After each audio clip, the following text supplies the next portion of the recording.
ঘরের কাজকর্ম করার সাথে সাথে নিজের খেয়াল রাখুন। নিজের হাতে ফল কেটে চমৎকার প্লেটে পরিবেশন করে আপনি পরিবারের সদস্যদের যত্ন করে খাইয়ে এসেছেন এতদিন। এবার নিজে খান তো দেখি। মৌসুমী ফল খান। পারলে প্রতিদিন কয়েক টুকরো পাকা পেঁপে খান। এক টুকরো মুখে মাখুন। পাকা পেঁপে 1 মাস মুখে মাখলে আপনি নিজেই ম্যাজিকটা প্রত্যক্ষ করতে পারবেন। স্বামী এবং সন্তানদের খাবারের থালায় ছেড়ে যাওয়া খাদ্যের অবশিষ্টাংশ খাওয়ার কুঅভ্যাস ত্যাগ করুন।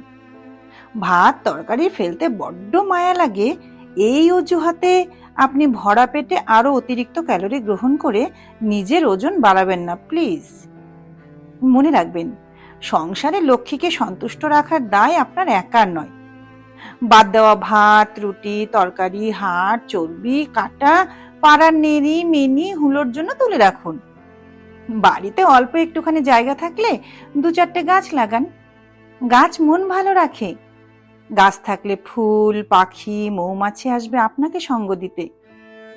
বাড়ির বা বাইরের লোকের সাথে অযথা তর্ক বিতর্ক এড়িয়ে চলুন। তাতে শুধু সময় নষ্ট হয় আর মেজাজও। রান্না করতে করতে গান শুনুন। মাঝে একবার ব্যালকনিতে দাঁড়ান। ওই চৌধুরী বাড়ির মেজো ছেলে মাথা ঝিমঝিম করা পারফিউমের গন্ধ ছড়িয়ে গাড়িতে করে অফিসে যাচ্ছে। রাজপুত্রের মতো দেখতে লাগছে, যেন দেখেও শান্তি। দেখুন, মন ভালো হবে। হ্যান্ডসাম ছেলে দেখলে আপনি অসতী হয়ে যাবেন না। এই সময় বাড়ির লোকরা তেমন পাত্তা দেয় না। স্বামী নিজের কাজে ফেসবুকে, আর ছেলেমেয়েরা পড়াশোনায় হোয়াটসঅ্যাপে ব্যস্ত থাকে। বাসন মাজার সাবান এনে দেওয়ার মতো কেউ নেই।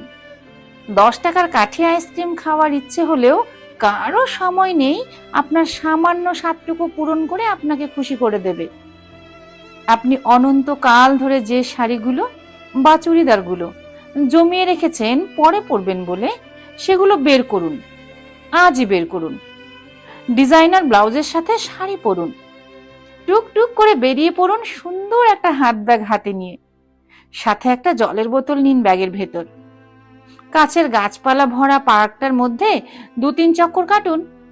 ট্রেন ছেড়ে দিচ্ছে, আপনাকে ধরতে হবে এমন মানসিকতা বজায় রেখে হাঁটুন। জোরে জোরে হাঁটুন। আর হাঁটার আগে কয়েকটা সেলফি তুলুন।